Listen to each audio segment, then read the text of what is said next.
오늘은 유일하신 하나님, 상천하지 이와 같은 신이 없다는 것을 우리에게 알게 하시는 유일하신 하나님, 유일하신 하나님에 대해서 살펴보도록 하겠습니다. 신명기 4장 39절입니다. 그런즉 너는 오늘날 상천하지에 오직 여호와는 하나님이시요 다른 신이 없는 줄을 알아 명심하고 다른 신이 없다는 것을 명심하라는 것입니다. 유일하신 하나님, 우리 하나님께서는 하나님의 상천하지에 이와 같은 신이 없음을 우리에게 알게 하기 위하여 우리 하나님께서는 귀한 일을 허락하십니다. 천지 만물을 창조하신 이 일로부터 우리 하나님께서는 우리에게 다른 신이 없음을 증명하는 이 놀라운 일들을 통해서 우리에게 유일하신 하나님이심을 증거하고 있다는 것입니다. 우리는 시간 정말 하나님이 천지 만물을 창조하신 일들을 통해서 우리 하나님 정말 대단하신 하나님이다. 창조주 하나님이다. 유일하신 하나님이다. 이 모든 것을 말씀을 통해서 깨닫게 됩니다. 이 말씀이 하나님이시라고 말씀하고 있습니다. 그래서 이 말씀이 믿어지는 분들은 하나님이 믿어지는 것이고, 이 말씀을 보면 하나님을 보게 되는, 이 말씀이 내게 레마로 와서 닿으면 우리 하나님을 만나게 되는 은혜와 축복인 줄 믿습니다. 그래서 로마서 1장 20절을 보면서 다시는 우리가 하나님이 없다, 나는 하나님을 모른다는 그런 핑계하는 일들이 없으시기를 주님의 이름으로 부탁을 드립니다. 로마서 1장 20절입니다. 로마서 1장 20절 시작. 창세로부터 그의 보이지 아니하는 것들 곧 그의 영원하신 능력과 신성이 그 만드신 만물에 분명히 보여 알게 되나니 그러므로 저희가 핑계치 못할지니라. 우리 하나님이 하나님이시다. 천지 만물을 창조하신 하나님이시라는 것을 핑계치 못한다는 것입니다. 그것뿐입니까? 우리 하나님이 참으로 유일한 하나님이시다. 하나님 외에 다른 신이 없다는 것을 우리에게 말씀하고 있다는 것입니다.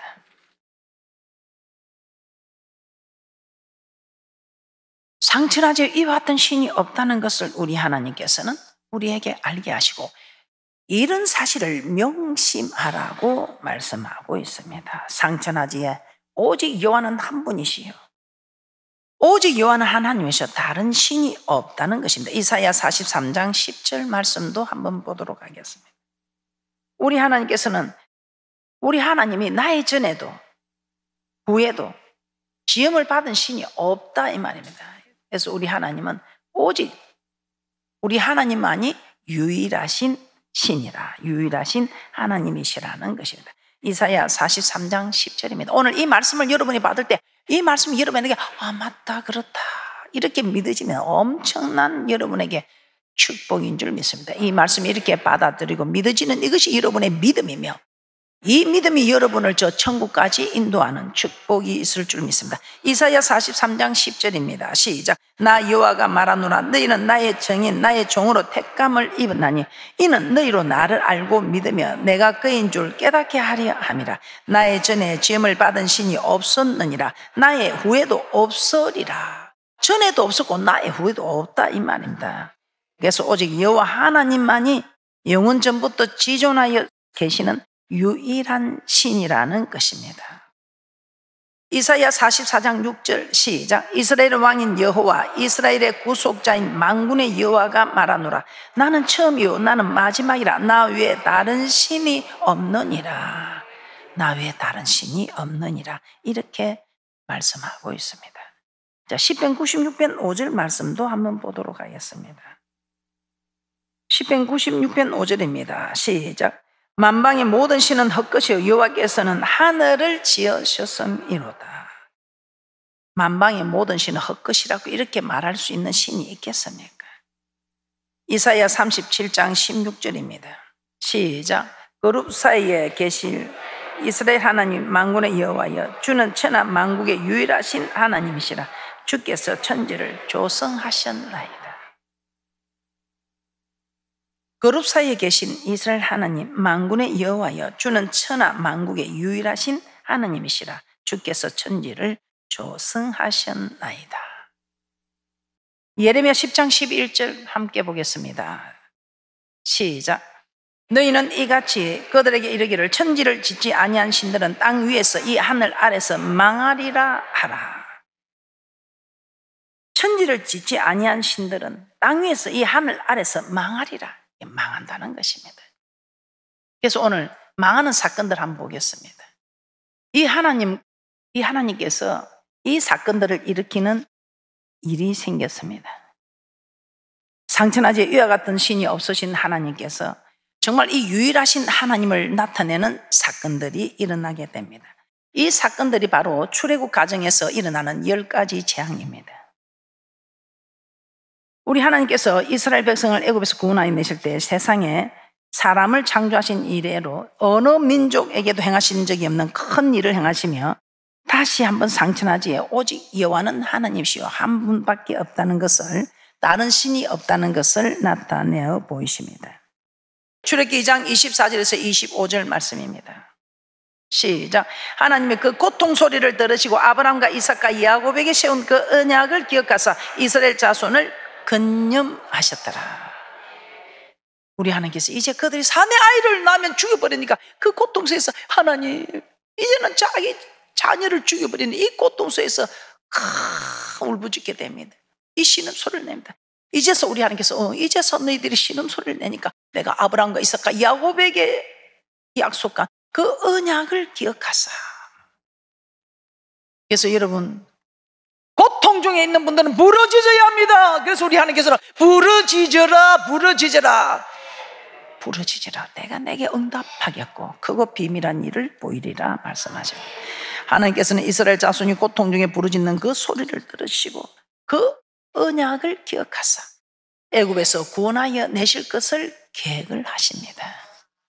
우리 모두도 부르짖어서 하나님의 계획 안에 우리가 들어가 있는 그런 축복자들이 되시기를 주님의 이름으로 축복합니다. 자, 과연 하나님은 어떤 방법으로 그들을 애굽에서 구원하여 내시는가? 출애굽기 6장 1절입니다. 우리 하나님께서 미안하다, 내가 했다. 내가 유일한 하나님, 유일한 신 중에 신이라는 걸 내가 알리기 위해서 내가 했다. 왜? 그들이 보내주면 내가 능력을 나타낼 수가 없다. 그래서 내가 강한 손으로 저들에게 표징을 나타내기 위하여 내가 누구인가? 나는 누군가? 너희들이 섬기는 신들을 벌하시는 신이다. 이걸 알리기 위해서 우리 하나님께서는 내가 바로 마음을 좀 강팍해 했다고 말씀하십니다. 출애굽기 6장 1절입니다. 출애굽기 6장 1절 시작. 여호와께서 모세에게 이르시되 이제 내가 바로에게 하는 일을 내가 보리라. 강한 손을 더함으로 바로가 그들을 보내리라. 강한 손을 더함으로 바로가 그들을 그 땅에서 쫓아내리라. 우리 하나님께서 보내주면 내가 강한 손을 더할 수가 없다 이 말입니다. 그러면 10가지 재앙이 일어날 수 없다 이 말입니다. 그래서 우리 하나님이 내가 강한 손을 더하게 하기 위해서 내가 바로가 저렇게 말을 듣지 않는다. 그 말을 듣지 않는 것 또한 우리 하나님께서 하신 일임을 말씀하고 있습니다. 우리 하나님이 강한 손을 더하시기 위하여 바로의 마음을 잠시 강박하게 하셨다고 말씀하고 있습니다. 이렇게 강박하게 하신 이유가 10가지 재앙을 허락하시기 위함이라는 것입니다. 자, 출애굽기 9장 12절입니다. 이 바로가 마음을 강박하게 할 때마다 재앙이 왔습니다. 출애굽 9장 12절입니다. 시작. 그러나 여호와께서 바로의 마음을 강팍게 하셨으므로 그들을 듣지 아니하였으니 여호와께서 모세에게 말씀하신 것 같더라.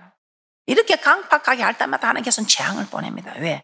그래야 하나님이 그 재앙을 통해서 이 재앙을 통해서 그들에게 허락한 재앙은 그들의 신들에게 벌을 내린 사건들입니다. 그래서 그들이 섬기는 신들을 하나씩 벌하는 재앙을 허락하셨다 이 말입니다. 바로에게 우리 하나님께서는 계속해서 강팍하게 하는 사건입니다. 그럴 때마다 재앙이 왔으니까요. 출애굽기 10장 20절입니다. 출애굽기 10장 20절에도 우리 하나님께서는 그렇게 바로 마음을 강팍하게 하셔서 그들이 모세가 아론이 가서 전하는 하나님의 명령을 듣지 않았습니다. 출애굽기 10장 20절 시작. 그러나 여호와께서 바로의 마음을 강팍게 하셨으므로 이스라엘 자손을 보내지 아니하였더라. 출애굽기 10장 27절입니다. 27절에서도 이렇게 말씀합니다. 시작. 여호와께서 바로의 마음을 강팍게 하셨으므로 그들을 보내기를 즐겨 아니하고. 출애굽기 11장 10절입니다. 출애굽기 11장 10절에서도 시작. 모세와 아론이 이 모든 기사를 바로 앞에서 행하였으나 여호와께서 바로의 마음을 강팍하게 하셨으므로 그가 이스라엘 자손을 그 나라에서 보내지 아니하였더라. 자, 이와 같이 번번이 바로의 마음을 강팍하게 하셔서 그로 하여금 이스라엘 자손을 보내주지 않는 불순종을 하게 합니다. 그 불순종하는 강팍함 때문에 우리 하나님께서는 강팍한 자에게는 재앙이 온다는 잠언서 28장 14절의 말씀처럼 하나씩 하나씩 재앙이 임했다는 것입니다. 출애굽기 10장 1절입니다. 우리 하나님께서 바로 마음을 강팍게 하신 것, 그 마음을 완강케 하면 나의 표징을 보이기 위함이다. 재앙을 보내서 그들이 내가 어떤 하나님과 그들의 신들을 다스리는 하나님이라는 것을 깨닫게 하기 위하여 보내신 님을 말씀하고 있습니다. 출애굽기 10장 1절입니다. 시작. 여호와께서 모세에게 이르시되 바로에게 들어가라. 내가 그의 마음과 그 신하들의 마음을 완강케 하면 나의 표징을 그들 중에 보이기 위함이며. 출애굽기 10장 1절 제가 다시 한번 봉독하여 드리도록 하겠습니다. 출애굽기 10장 1절. 여호와께서 모세에게 이르시되 바로에게로 들어가라. 내가 그의 마음과 그 신하들의 마음을 완강케 하면 나의 표징을 그들 중에 보이기 위함이며. 우리 하나님께서 마음을 강팍하게 한 것은 그들 중에 내가 강한 손을 땀으로 표징을 보이게 하기 위함이다. 그 표징이 무엇이라고 합니까? 10가지 재앙이다 이 말입니다. 이 10가지 재앙을 그들 중에 보이기 위하여, 이 10가지 재앙은 그들의 신들에게 벌을 내리는 사건이라고 말씀을 드렸습니다. 실제로 바로가 그 마음을 강팍하게 하여 하나님의 명령을 거역할 때마다 하나님은 재앙을 보냈습니다. 피재앙을 시작해서 깨구리 재앙, 이재앙, 파리재앙, 악질재앙, 독종재앙,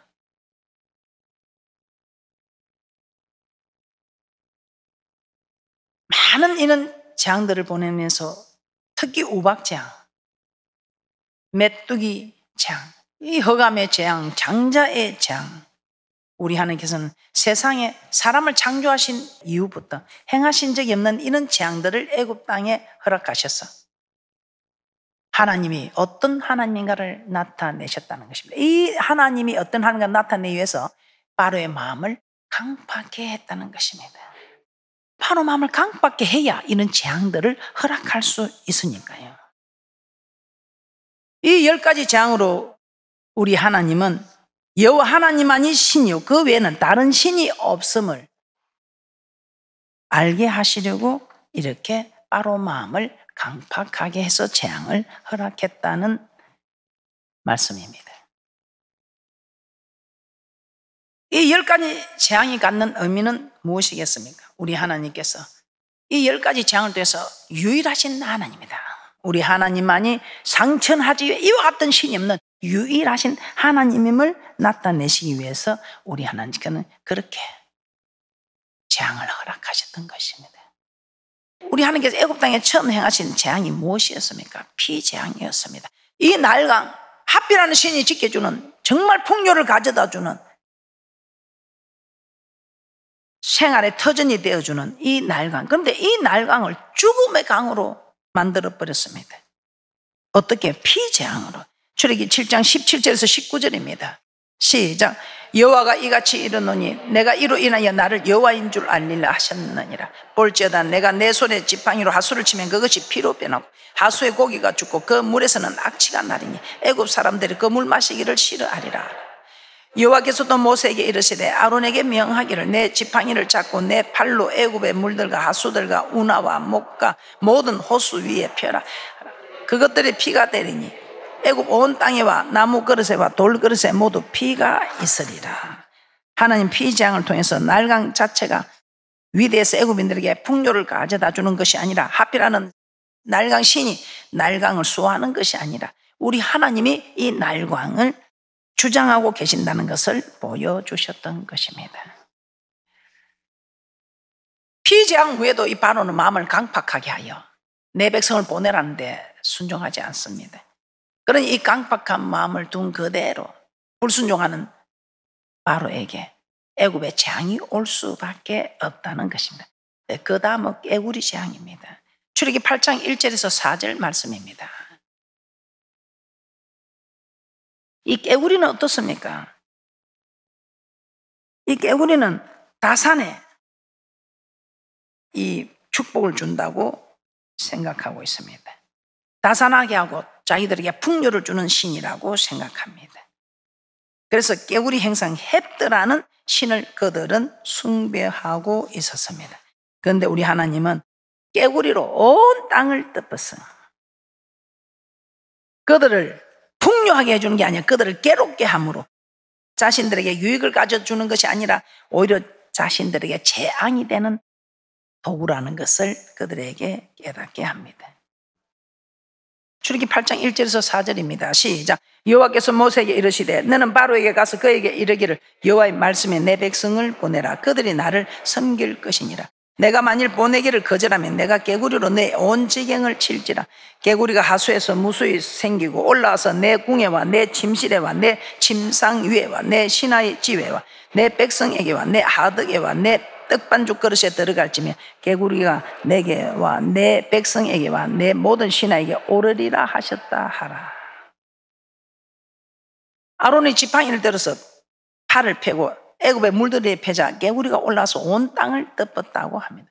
그때 술객들도 바로가 야 술객들도 나와서 개구리를 올라오게 하라니까 이 술객들도 자기들의 술법대로 하여 개구리가 애굽 땅에 막 올라옵니다. 아론이 손을 펴서 올라오게 하고 술객들도 올라오게 해서 막 온데 개구리 천지입니다. 바로 왕의 궁의 침실에서부터 왕의 신하들의 침실에까지 이 개구리. 그런데 이 술객들이 신기합니다. 올라오게 했는데 바로 왕이 저 개구리들을 하나님의 저 사람 아론이 저렇게 해서 올라오게 한 개구리 너도 올라오니까 올라는 왔는데 이제 같이 막 다 올라서 얼마나 참 장관이었겠습니까? 그런데 내려가게 하는 게 내려가게 할 줄은 모른다는 겁니다. 이 술객들이 떠나가게 하지는 못했다 이 말입니다. 그러자 바로는 모세와 아론을 불러서 이스라엘 백성을 보내줄 테니 개구리가 떠나게 해줄 것을 요구합니다. 이때 모세가 이렇게 이야기해요. 출애기 8장 9절에서 11절입니다. 시작. 모세가 바로에게 이르되 내가 왕과 왕의 신하와 왕의 백성을 위하여 어느 때에 구하여 이 개구리를 왕과 왕궁에서 끊어서 하수에만 있게 하오리까 내게 보이소서. 그가 가로되 내일이니라. 모세가 가로되 왕의 말씀대로 하여 왕으로 우리 하나님 여호와와 같은 이가 없는 줄을 알게 하리니. 개구리가 왕과 왕궁과 왕의 신하와 왕의 백성을 떠나서 하수에만 있으리다. 그래서 모세는 바로의 요구대로 개구리를 왕과 왕궁과 왕의 신하와 왕의 백성을 떠나서 하수에만 있게 함으로 개구리를 다스리는 개구리 헵트라는 이 신을 다스리는 이조차도 하나님이심을 나타내고 있습니다. 이 모든 일들을 통해서 우리 하나님은 내가 누구냐? 나는 천지 만물을 창조하신 신 중의 신, 유일한 상천하제 유일한 신임을 나타내고 있습니다. 이 피재앙, 개구리 재앙뿐입니까? 계속해서 이어지는 재앙들을 통해서 그들이 섬기는 신들을 우리 하나님께서는 하나씩 멸한 사건이라고 말씀하고 있습니다. 이 10가지 재앙으로 우리 하나님은 이스라엘 구원하신 하나님이 신 중의 신이요 상천하제 이와 같은 신이 없음을 나타내신 하나님, 이 하나님이 나를 만드신 하나님이다 이 말입니다. 출애기 12장 12절 말씀을 한번 보도록 하겠습니다. 이와 같이 바로의 마음을 완강케 한 이유는, 강박하게 한 이유는 10가지 재앙을 일으켜서 그들이 섬기는 신들이 신이 아니라 오직 여호와 하나님이 참 신이라는 것을 깨닫게 하시기 위하여. 출애기 12장 12절입니다. 합독합니다. 시작. 내가 그 밤에 애굽 땅에 두루 다니며 사람과 짐승을 물어나고 애굽 나라 가운데 처음 난 것을 다치고 애굽의 모든 신에게 벌을 내리리라. 나는 여호와로라. 우리 하나님께서는 이렇게 출애기 12장 12절에 내가 모든 신들에게 벌을 내릴 것이다. 그래서 내가 신 중에 신이다. 저들을 벌하는 신이다. 벌하는 하나님. 이와 같은 신이 없다는 것을 알게 하신다고 말씀하십니다. 민수기 33장 4절입니다. 시작. 애굽인은 여호와께서 그들 중에 치신 그 모든 장자를 장사하는 때라. 여호와께서 그들의 신들에게도 벌을 주셨더라. 마지막 장자의 신을 치는 이 일이 있고부터 모든 신에게 벌을 주셨다고 말씀하고 있습니다. 자, 그러면 이제는 우리는 이 사건들을 보면서 바로 이게 참 어리석다. 하나님이 그만 그리 재앙을 넣으라면 그만 이제 말을 듣지. 그렇게 말을 안 들어가지고 10가지 재앙을 다 받느냐. 그런데 그 모습이 바로의 모습이겠습니까? 우리의 모습은 어떨까요? 잠언서 28장 14절 보겠습니다. 여러분, 불순종의 마음이 올 때 그 마음을 주장하는 하나님입니다. 그 마음을 그대로 버려두지 마시고 하나님께 구하시면, 하나님, 이 깜박한 마음을 버려두지 마시고 주님 내가 옵니다. 이 깜박한 마음을 주님 다스려 주세요 하고 여러분이 기도하면 이런 재앙이 오지 않는다 이 말입니다. 그런데 우리 하나님이 기도하라 마음에 옵니다. 주의 종을 통해서 기도하자고 합니다. 옆에 사람이 기도하자고 합니다. 그런데도 기도하자는 그 말을 무시하고 그 마음을 강팍한 대로 버려뒀을 때에 어떤 일이 온다고 말씀하고 있습니까? 잠언서 28장 14절에서는 재앙이 온다 이렇게 말씀하고 있습니다. 재앙이 오는 게 좋습니까? 왜 재앙이 온다는 것입니까? 이 강팍한 마음을 그대로 버려두기 때문에 재앙이 왔다는 것입니다.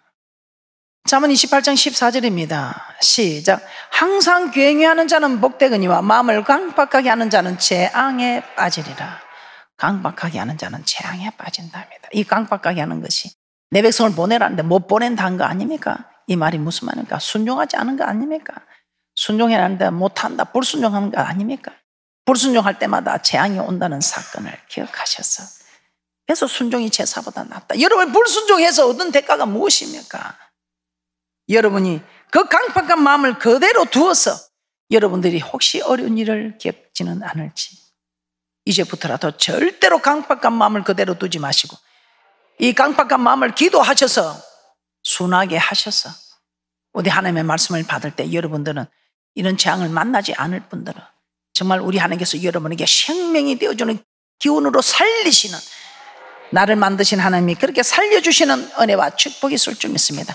그래서 왜 우리는 강팍한 마음을 가지지 않아야 하는, 에베소서 2장 2절을 보고 마치도록 하겠습니다. 에베소서 2장 2절에 우리 하나님께서는 이렇게 말씀합니다. 이 강팍한 마음을 가지는 사람은 불순종하는 사람들인데, 이 불순종하는 사람은 누가 다스리겠습니까? 공중 근세 잡은 악한 세력이 다스린다는 것입니다. 에베소서 2장 2절입니다. 합독합니다. 시작. 그때에 너희가 그 가운데서 행하여 이 세상 풍속을 쫓고 공중의 근세 잡은 자를 따랐으니 곧 지금 불순종의 아들들 가운데서 역사하는 영이라. 아멘. 어떻습니까? 우리는 애굽의 10가지 재앙이 일어난 사건들 보면서 하나님이 어떤 하나님인가를 우리에게 나타나시기 위하여 바로의 마음을 강팍하게 하셨다고 합니다. 우리가 하나님을 나는 모른다, 하나님 알지 못한다, 하나님 설마 하나님 설마 내게 그러려고 이래 할 때 우리 하나님께서는 그래? 내가 어떤 하나님과 네게 보여줄까? 하면서 우리에게도 이런 10가지 재앙과 같은 재앙을 주셔서 그때서 이 재앙을 겪고 천부의 오지 없어서 주 앞에 옵니다 하고 주님 앞에 싹싹 빌고 나오는 그런 인생이 되고 싶으십니까? 아니면 오늘 이 말씀을 통해서 깨닫고 이제는 어떤 일에서도 내 생각과 달라도 내 뜻과 달라도 만군의 여호와 하나님의 말씀이면 길이요 진리요 생명이라면 이제는 이 말씀에 순종하기 위하여 내 마음을 제쳐두고 기도해서 이 강팍한 마음을 쫓아내고 정말 충만해서 우리 하나님의 말씀에 순종하여 오히려 하갑에 내어 복이 되는, 정말 내게 모든 일들이 재앙이 될 일들이 오히려 복으로 바뀌어서 우리 하나님의 여호와의 기운이 우리를 살리는, 나를 지으신 하나님이 나를 살리는, 나를 부유케 하시는, 나를 풍요롭게 하시는, 나를 치료하시는, 내게 부족함이 없게 하시는, 어딜 가도 성리게 하시는, 나를 살리시는 그런 하나님과 함께 동행하는 그런 귀한 분들이 되시기를 주님의 이름으로 축복합니다.